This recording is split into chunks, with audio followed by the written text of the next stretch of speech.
Eh ben, j'ai comme l'impression que ça faisait longtemps. Bon, par où commencer? C'est vrai que ça fait presque 2 mois que j'ai pas mis une vidéo, que j'ai pas forcément donné de nouvelles. Alors je m'en excuse, parce que c'est vrai que d'habitude on prévient, on va dire, quand c'est le cas, ou alors je laisse toujours un petit truc en ligne sur les réseaux sociaux, que ce soit Insta ou que ce soit Facebook. Alors ouais, ça fait 2 mois qu'on n'a pas fait de vidéo. D'habitude j'en publie un petit peu plus souvent, en tout cas je fais en sorte. Là clairement, je vais pas mentir, dernièrement j'ai été vraiment pas mal pris. Il y a pas mal de choses qui prennent du temps. Je suis aussi pas mal au boulot, parce qu'à côté de YouTube il y a quand même le travail, j'ai aussi la vie privée, les amis, ma copine, donc forcément ça prend du temps. Et j'ai pas forcément eu le temps de mettre des vidéos dernièrement, parce qu'on est aussi sur le projet de se trouver une maison, donc du coup c'est la vie quoi.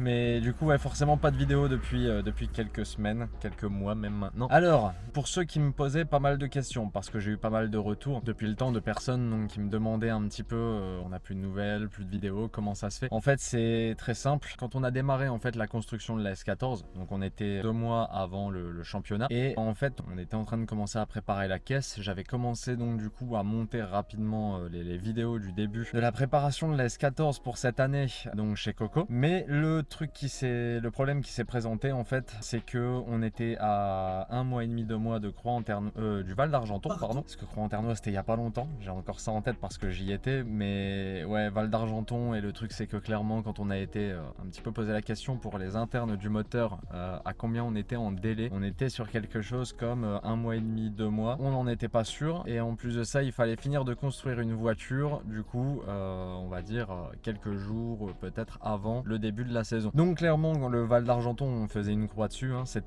on oubliait, c'était terminé pour le Val d'Argenton. Donc il nous restait Croix-en-Ternois sans avoir vraiment pu faire beaucoup de tests avec la voiture. Donc une chance sur je ne sais combien que la voiture ait des problèmes et qu'on se retrouve embêté à ne pas pouvoir rouler aussi à Croix-en-Ternois. Donc ça fait qu'on manquait en fait 4 manches. Et si on manquait 4 manches sur la saison qui est composée de 6, forcément, pour faire quelque chose de cette année ça aurait été compliqué. Donc du coup on s'est tout simplement dit que c'était compliqué. On a réfléchi à une option moteur pas cher, et au final pas cher revient cher. C'est pas si cher que ça, hein? Parce que du coup ça faisait tout remodifier derrière, et du coup on a décidé de ne pas rouler cette année. Donc pour répondre aux questions le championnat cette année, pourquoi on ne voit pas, pourquoi tu n'y es pas, comment ça se fait qu'on t'a pas vu ce week-end, c'est tout simplement parce que je n'ai pas décidé en fait de tenter le coup cette année et de m'inscrire pour la saison. Alors je vous rassure, le but c'est pas d'abandonner et puis de faire une croix sur ça, bien au contraire. J'adorerais revenir, j'adorerais reprendre le championnat l'année prochaine. Alors on va essayer de faire en sorte que on est à l'œuvre, on est en train de bosser dessus. On cherche encore davantage de partenaires parce que malheureusement tout coûte très cher, et je ne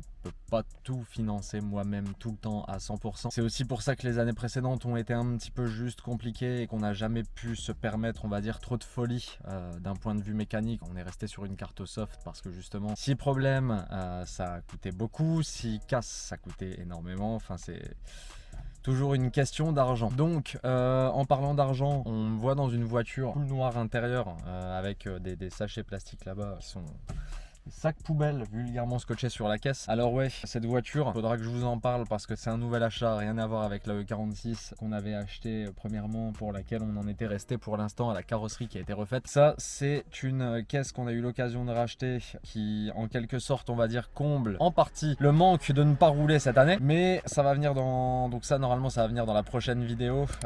C'est une caisse qui a été très vite à mettre sur route, on va dire, mais c'est une caisse qui mérite encore un petit peu de travail. Donc, on en reparlera prochainement. Mais cette caisse, c'est un petit peu la suite sur la chaîne en attendant quelques semaines qu'on rassemble les pièces, les dernières pièces pour la S14, et qu'on puisse réattaquer la construction. Parce que là, en fait, au moment où on se parle, on est donc quasiment en juillet. On est le 24, donc ouais, clairement, juillet approche à grands pas. Et normalement, juillet, quelque chose va se passer, si tout va bien. C'est que normalement, la S13 va être vendue. Alors la S13, clairement, c'est une caisse sur laquelle j'ai passé énormément de temps. C'est une caisse que j'aurais aimé vraiment, enfin on va dire arriver au bout du projet et conduire et au moins prendre le plaisir de la rouler un petit peu avant de la vendre, parce que je comptais de toute façon la à vendre parce que financièrement j'avais besoin de cet argent. Mais il s'avère que l'argent est nécessaire plus vite que prévu et que si j'ai envie en fait d'être tranquille et de faire les choses correctement à tout niveau, que ce soit dans mes projets perso et pour la S14, ben en fait obligatoirement il fallait que je me sépare de quelque chose. Alors cette caisse c'est un plus à pas cher, donc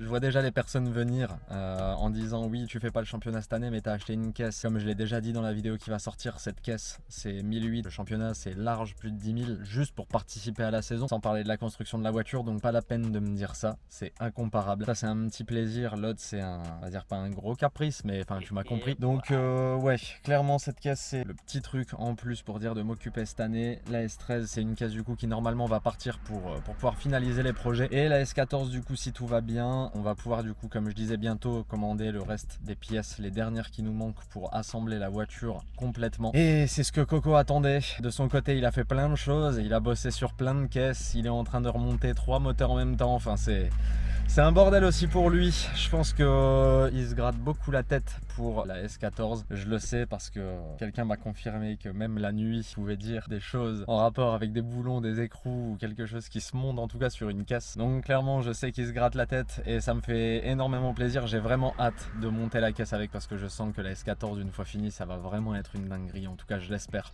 vraiment. Mais clairement, du contenu va arriver prochainement. On va faire en sorte de reprendre les montages dans le sens où maintenant on a une chère et tendre personne qui se charge de faire les montages, et ça aussi ça me fait vraiment plaisir parce que ça me permet de soulager en fait une grosse partie de mon temps, parce que c'est vrai que les montages me prennent énormément de temps sur la semaine, et ça plus comme je disais le boulot, ma vie privée, les amis, les sorties et ce que j'ai à faire en fait à côté de YouTube, mais ça fait que forcément compliqué de tout lier. Alors justement sur l'aspect financier, c'est ça aussi où justement YouTube rentre en compte vis-à-vis de tout ça, c'est le fait que pour beaucoup de personnes pensent en fait que YouTube rapporte beaucoup d'argent, ou du moins suffisamment d'argent pour dire de faire de grandes choses, des folies et craquer plein de choses sur les caisses. Mais en réalité c'est pas le cas. En réalité YouTube c'est une infime partie, hein. Clairement c'est, je vous l'avais dit, hein, l'année dernière je crois que j'avais récupéré une fois 880 € et une autre fois 400 ou 500 €, mais clairement c'est vraiment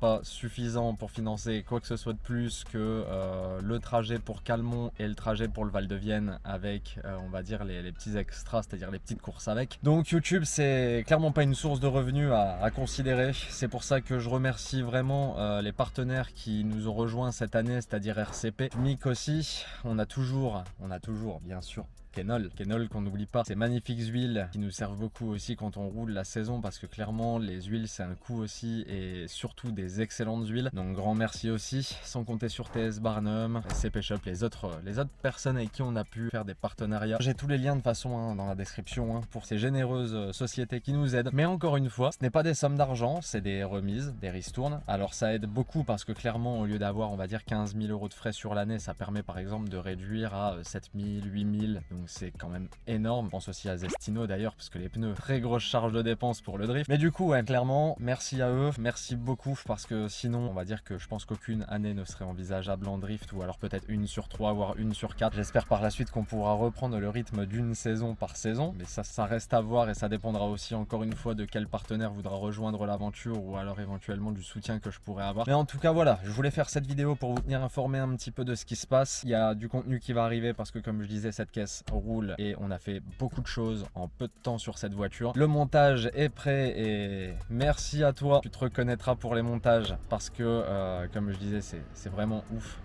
que quelqu'un s'occupe de ça, parce que je peux penser autrement et je peux voir plus de choses à côté, et ça me soulage vraiment, et grand merci, immense merci. Donc les potos, je vais pas faire durer cette vidéo vraiment plus longtemps parce que c'est pas utile. Certains diront encore beaucoup de blabla, c'est personnes qui ne se rendent pas compte qu'à côté d'une semaine de travail il y a beaucoup de réflexion, et que ce que je partage avec vous c'est aussi la réflexion qu'il y a derrière tout ce qu'on fait. Alors oui, peut-être que des fois c'est barbant, mais au moins vous avez la réflexion de ce pourquoi on fait les choses, et pour certains qui voudraient se lancer et qui voudraient justement faire des choses, ça leur permettrait d'avoir une meilleure réflexion avec justement nous, celle qu'on a avec le recul et avec le nombre de choses qu'on a fait dans les années précédentes, même si clairement on a encore beaucoup d'expérience et de choses à apprendre, mais on essaie de partager en fait ce à quoi on réfléchit, et même si ça en embête certains, c'est-à-dire toujours une minorité, parce que je sais que la plupart d'entre vous n'avaient pas cette pensée-là, du trop de blabla et c'est relou et tout ça. Cela n'empêche que c'est des commentaires, on va dire, qui sont assez dérangeants, gênants, dans le sens où j'essaie de faire les choses dans un bon mood et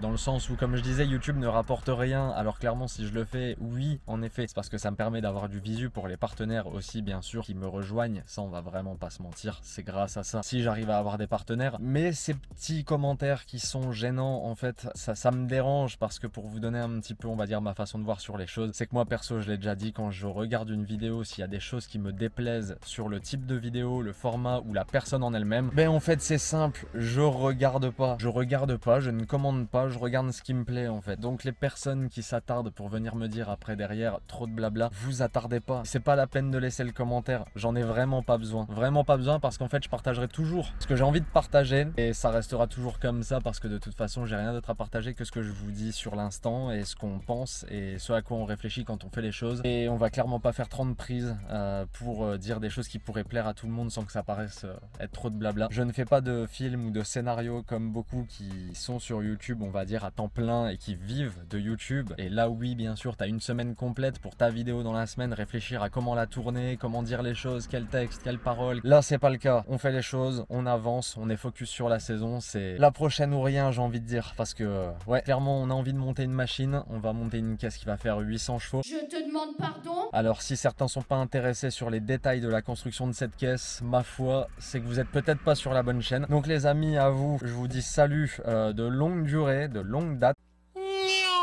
Have been spotted in the water here in Blackrock and Salt Hill both today and yesterday. Bon vent. Et pour tous les autres qui sont évidemment bien plus nombreux et vous reconnaissez les potos, on se dit à très bientôt pour la suite. Grand merci à vous pour le soutien parce que j'ai eu beaucoup de messages pour me demander comment ça se fait que je ne roulais pas et qui m'encourageaient à revenir avec la caisse l'année prochaine. Donc merci beaucoup. Et j'ai failli oublier la dernière question qui m'a beaucoup été posée dernièrement. Je vais y répondre très brièvement parce qu'on est sur la fin de vidéo. Mais concernant le Friends, c'est très simple. Le Friends, et à mon avis malheureusement il n'y aura plus de Friends. Dans le sens où tout simplement il a décidé de faire son chemin. Je n'ai plus une nouvelle depuis maintenant du coup 1 an comme on est après Croix-en-Ternois. En tout cas plus vraiment. Les fois où j'en ai eu c'est moi qui les ai prises et ça n'a jamais abouti à se revoir dans le bon sens du terme. Donc malheureusement c'est comme ça, pas de haine envers lui les amis parce que vous savez François m'a énormément aidé même si cette année là malheureusement il m'a laissé tomber. Mais du coup c'est plus vraiment la peine je pense de poser la question à l'heure actuelle. Si jamais ça devait se reposer, je pense que vous le saurez parce que ça voudrait dire que vous le verrez. Mais en tout cas voilà, beaucoup de bonnes choses à lui et j'espère que ce sera pareil pour vous, vous penserez la même chose parce que de toute façon les choses sont comme ça. Et du coup sur ce les potos, je vous redis une bonne à tous et à bientôt. Tchuss.